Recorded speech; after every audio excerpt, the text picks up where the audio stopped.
নমস্কার, আমি প্রত্যয় নতুন ভিডিওতে আপনাদের সকলকে স্বাগত। তো আমি এখন আমার রুমে নেই, কেননা কারেন্ট চলে গেছে, যার জন্য আমাকে এরকমভাবে ভিডিওটা করতে হচ্ছে।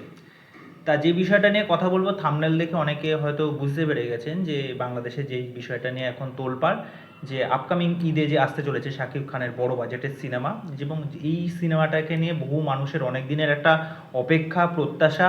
সেটা আপনার গণমাধ্যম থেকে শুরু করে হোক বা সোশ্যাল মিডিয়া প্ল্যাটফর্ম হোক বা মানুষজন ওখানকার যারা আছে, তারা প্রত্যেকেই কিন্তু এই সিনেমাটাকে নিয়ে একটা অধীর আগ্রহে অপেক্ষা করে বসেছিলেন। কেননা শাকিব খানের সিনেমা মানেই তারপরে এরকম একটা ঈদে একটা রিলিজ, এরকম একটা সিনেমা। দেখুন, তুফান যখন এসেছিলো তখন আমরা কিন্তু সেই সিনেমার ক্রেজ দেখতে পেয়েছিলাম। যে বাংলাদেশের যে সেন্সর বোর্ড বা তাদের যে সিস্টেম, মানে এখনও তো সেই গদ বাঁধা জিনিস থেকে তারা বেরোতে পারে না। তাদের সিস্টেম কীভাবে, তাদের এই যে প্রসেসিং চলে, তাদের কি অ্যাকচুয়াল পদ্ধতি, তারা কি চিন্তা ভাবনা নিয়ে এগোয়, মানে সত্যি এটা মানে গণ্ডমূর্খের দল, এটা বলতে বাধ্য হচ্ছি। এবং অনেকে তাদের ভিডিওতে এসে তো মানে উল্লাট খিস্তিকামারি করেছে, তা আমি সেরকম খিস্তিকামারি কিছুই করব না।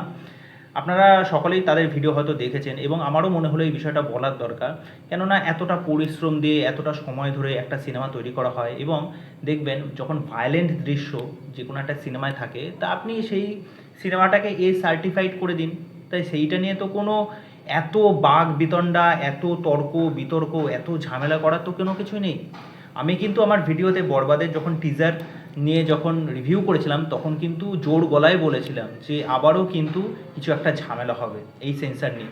আজকে কিন্তু আমার সেই কথাটাই কিন্তু মিলে গেল। আপনাদের যদি বিশ্বাস না হয়, আমার টিজার ভিডিওটা গিয়ে দেখে নিন, আমি কিন্তু ঠিক সেম কথাটাই বলেছি।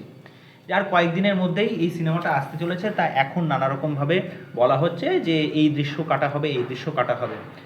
এই বিষয়ে বলে রাখি, এর আগে যখন তুফান এসেছিল বা অ্যানিমেল যখন বাংলাদেশে রিলিজ করেছিল, সেই সময়ও কিন্তু আমি আমার ভিডিওতে বলেছিলাম যে বাংলাদেশ কি সত্যি সত্যি এই দৃশ্যগুলো দেখাবে, মানে তাদের যে বোর্ড, তারা কিভাবে এই জিনিসগুলো সিনেমা হলে দেখাবে, এই নিয়ে আমার যথেষ্ট চিন্তা আছে। কিন্তু তারা কিন্তু কেটে দিয়েছিল প্রায় 30 মিনিট মতো কিন্তু অংশ তারা অ্যানিমেল থেকে বাদ দিয়ে দিয়েছিল। এবং অ্যানিমেল দেখার জন্য সেই সময় যেরকম হল রিয়াকশান, যেরকম ভিডিও আমরা এখান থেকে দেখেছি ইউটিউবে, আমরা তো দেখেছি কীরকম একটা রেসপন্স, এবং প্রত্যেকটা মানুষ কিন্তু ফেসবুক হোক বা ইনস্টাগ্রাম হোক বা যে কোনো সোশ্যাল মিডিয়া প্ল্যাটফর্ম হোক, সেখানে গিয়ে কিন্তু নিজেদের ক্ষোভ কিন্তু প্রকাশ করেছেন। এবং এই জিনিসটা হওয়ারই দরকার। মানে শাকিব খান তাদের ওখানকার সবচেয়ে বড় মেগাস্টার, এবং তার সিনেমা মানেই হচ্ছে একটা উৎসব।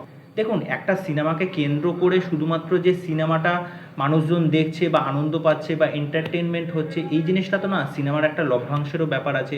পাশাপাশি এই সিনেমার সাথে যারা যুক্ত, আনুষঙ্গিক দেখবেন অনেক বিষয়পত্র যারা এই কাজের সাথে যুক্ত আছে, তাদেরও কিন্তু প্রফিট হচ্ছে।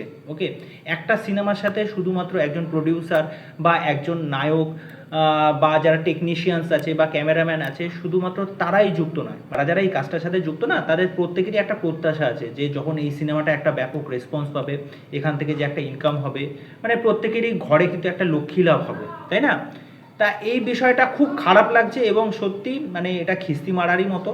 মানে এই যে যদি একটা সিনেমার, এরকম একটা ভায়োলেন্ট সিনেমা যদি এই সমস্ত দৃশ্যই যদি কেটে দেওয়া হয়, তাহলে আর সিনেমার আর কী থাকলো? মানে এটা সত্যি কথা প্রমাণ হয়ে গেল যে শাকিব খানের সাথে অন্যায় হয়, শাকিব খানের সাথে রাজনীতি হয়, এবং সেটা যে কোনো জায়গায়, সেটা আমাদের এখানে বাংলাতেও হয়। মানে যখন কোনো মানুষ উপরে ওঠার চেষ্টা করে, তাকে টেনে হিঁচড়ে নামিয়ে দেওয়া হয়, তার কাজকে মানে যতটা দুচ্ছাই করা হয়, মানে তাকে নানা রকম রাজনীতির শিকার হতে হয়।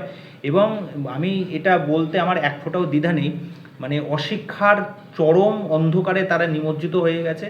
তা আমারও মনে হলো এই বিষয়টা নিয়ে কথা বলার দরকার। কেননা বাংলাদেশ থেকে অগন্তি মানুষ কিন্তু আমারও ভিডিও দেখেন, আমারও মতামত শোনার জন্য অবশ্যই তারা অপেক্ষা করে বসে আছেন যে আমার এই বিষয়ে কি মতামত। তা আমারও মনে হলো এই বিষয়টা নিয়ে অবশ্যই কথা বলার দরকার। তা আমারও মনে হচ্ছে এই বিষয়টা খুবই অন্যায় হচ্ছে শাকিব খানের সাথে এবং বরবাদের পুরো টিমের সাথে। এই বিষয়টা দ্রুত নিষ্পত্তি কামনা করি। তা এই বিষয় নিয়ে আপনাদের কি মতামত, সেটা অবশ্যই আমাকে কমেন্ট করে জানাবেন। তো চলুন আজকে এখানে শেষ করছি। বাই।